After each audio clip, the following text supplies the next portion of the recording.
Olá, hoje é dia 15 de fevereiro de 2020, eu sou o professor Danilo Vendrame Tonholo e eu senti a necessidade de fazer um vídeo sobre como estudar música, como se tornar um músico. Então, algumas coisas são básicas para pensarmos, porque quando eu era criança, estou em São Paulo, Brasil, aqui era assim, vou estudar violão, vou estudar piano. Ok, é um caminho, mas depois que eu fui morar na Itália, que eu fiz minha cidadania italiana e fui morar na Itália, eu vi que o ensino de música era o contrário.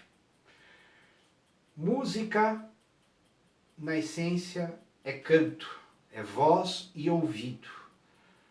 Então, eu percebi que nos conservatórios, a ênfase nos horários de aulas eram a prática de teoria musical, mas a teoria musical vivenciada com um piano e o professor, seja individual, em grupo ou em classes de aula, trabalhando a percepção auditiva e com identificação de escalas, notas, intervalos, notas duplas e até acordes.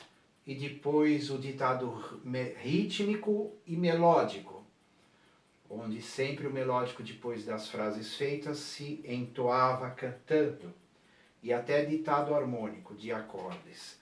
E muito trabalho com o método Bona, de Pascoal Bona e Pozzoli.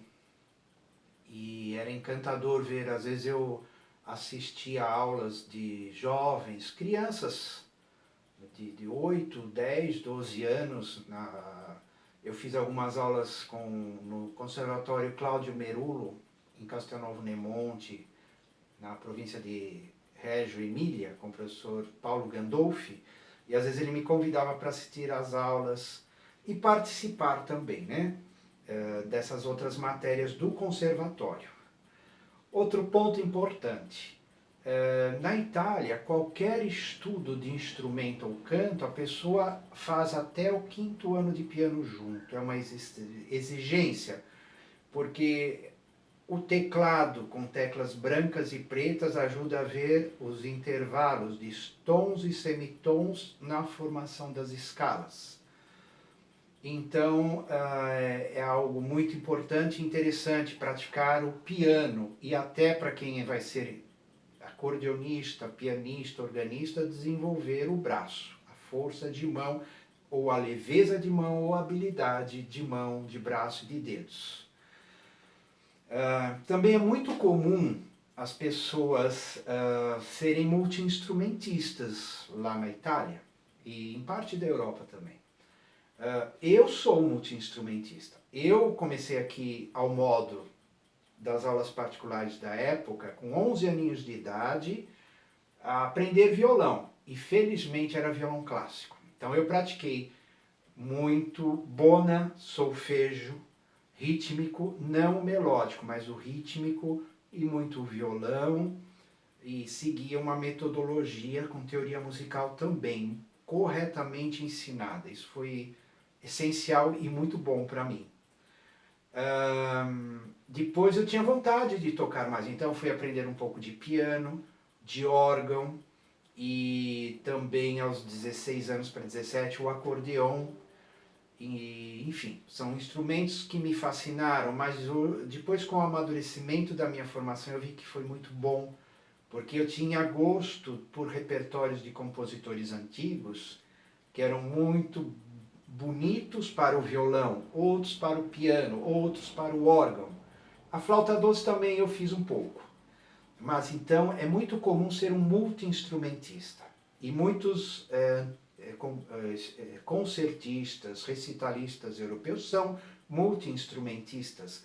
Veja Bach, o cravo, o violino, ele criou até a viola pomposa, creio que é esse o nome, o órgão. Vejam também, um pouco depois, Andrés Segovia, o grande violonista espanhol, que tem uma fotografia dele aqui porque ele me inspirou muito e me inspira muito hoje, admiro muito a arte dele. Ele estudou piano, violino e cello, mas escolheu o violão. Então acho que é muito importante perceber a vocação dos nossos alunos e, primeiro de tudo, musicalizá-los, desenvolver a percepção auditiva das notas, dos intervalos e desenvolver a voz.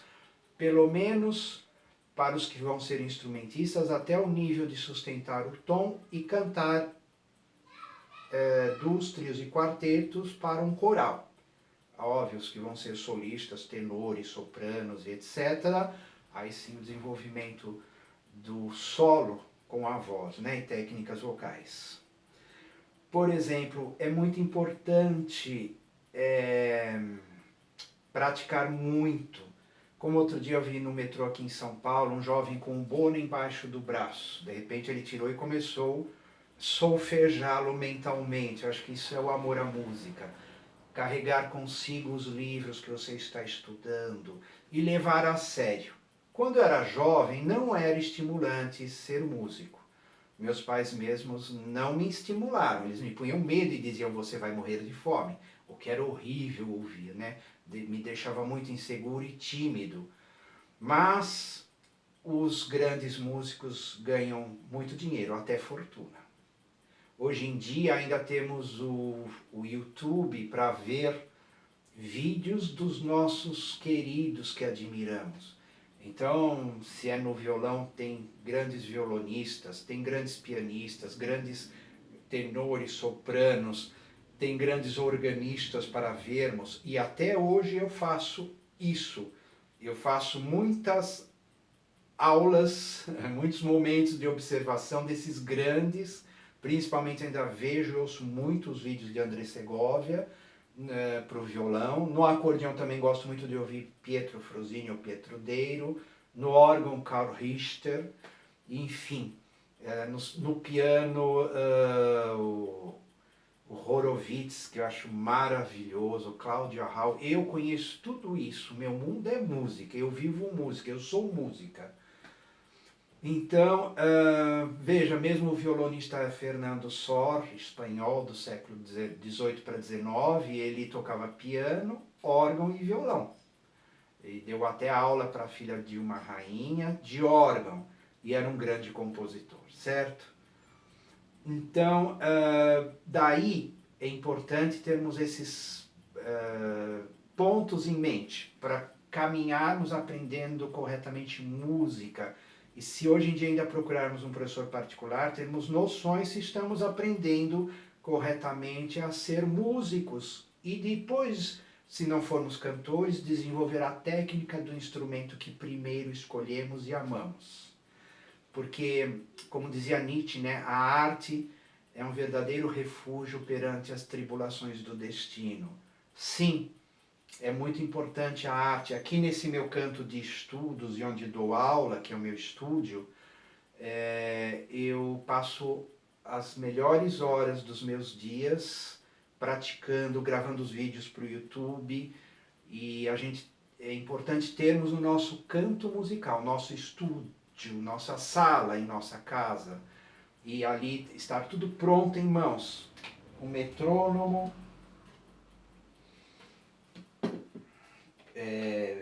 lápis branquinho, sempre fazemos as anotações em nossas partituras, correções, porque nem todas as edições são corretas ou a digitação estão de acordo com a nossa possibilidade, então temos que trabalhar a partitura e todo esse trabalho é importante. A prática diária do que nós gostamos de fazer também.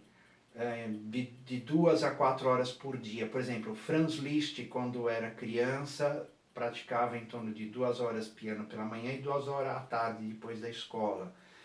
E procurarmos os grandes mestres que estão, por acaso, próximos de nós e ter aulas com ele.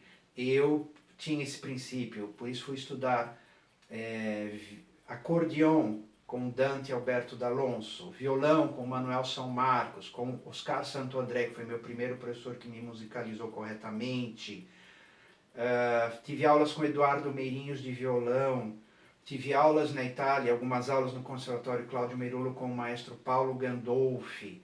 Então, esse contato, esse encontro com a aura do mestre é muito importante. Nos motiva, nos alegra, nos entusiasma, e a música, a arte vai nos preencher em todas as idades, depois também no amadurecimento na segunda, na terceira ou na quarta idade. André Segovia, ainda com 94 anos, deu seu último recital. Então, eu percebia quando morei na Itália que era diferente de São Paulo. As pessoas com mais idade, todas as noites, usavam um tempo delas, não para ficar sentadas na televisão ou fofocando, não. Em salas, salões, as igrejas na Itália ficam abertas à noite, então muitos grupos musicais ali se encontravam, para orquestras de violões, orquestras de acordeões, o órgão, a igreja aberta, podiam as pessoas da paróquia usar o órgão para ensaiar canto ou corais. Você anda pela rua, você vê uma porta aberta e tem um grupo ali ensaiando música. Então a música é para toda a vida, a gente sente em qualquer idade e produz. E com o amadurecimento, com a idade, a nossa arte melhora. Outro dia o Julian Brink, que está com 85 anos, disse que ele toca violão todos os dias e que, mais ou menos isso, que hoje com 85 anos ele toca muito melhor do que tocava com 70 anos de idade.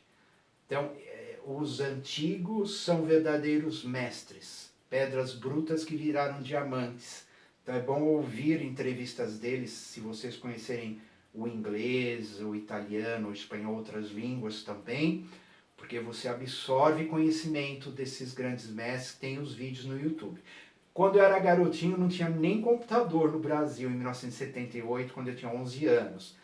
E hoje eu vejo que, com o estudo, não vou dizer que eu perdi, mas eu consegui resgatar, porque eu passei a aproveitar muito. Então, o YouTube é uma grande ferramenta. Tem o meu canal no YouTube, Danilo Vendrame Tognolo. Quem quiser ouvir, ver, tem algumas palestras. Esta palestra vai para lá também, daqui a pouco. Espero poder ajudá-los e motivá-los com essa elaboração filosófica de amor à música, porque a música é algo muito importante e devemos estar sempre lapidando, porque música vem do grego musique, manifestação das musas significa. É algo espiritual e metafísico. Quando tocamos, algo além do eu nos movimenta, nos empurra. E essa força é sentida. Eles chamam às vezes com aquela ansiedade, aquela insegurança de entrar no palco, que eles falam que é o track. Então, e isso é uma chave para o espiritual, para a esfera metafísica, a energia que nos dirige, né? O inconsciente e seu lado criativo nos motiva através da música. E ser músico é uma pessoa preparada para realizar este fenômeno extraordinário que mobiliza uma plateia de até milhares de pessoas que se encantam.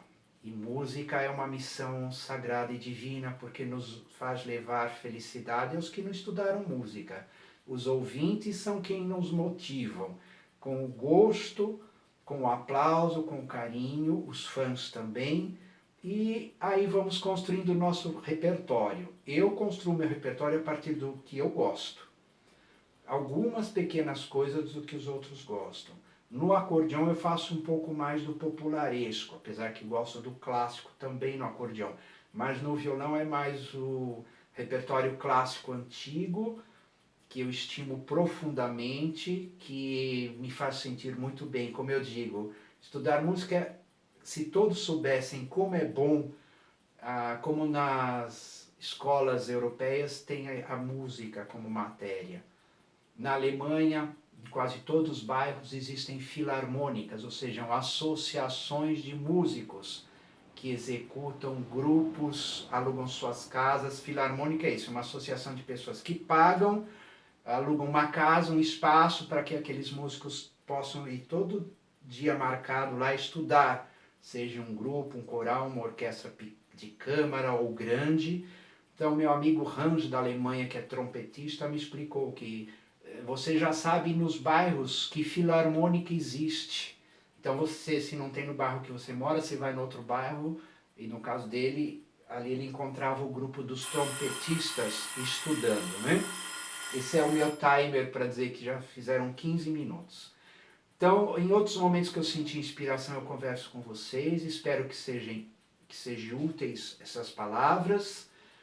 E fico muito contente de poder compartilhar esta minha elaboração da minha carreira como músico, porque agora é 25 de fevereiro, completam 42 anos de música. Então, meu boa noite a vocês e que essas ideias sejam úteis no itinerário de aprendizagem musical e amadurecimento musical para vocês. Muito obrigado.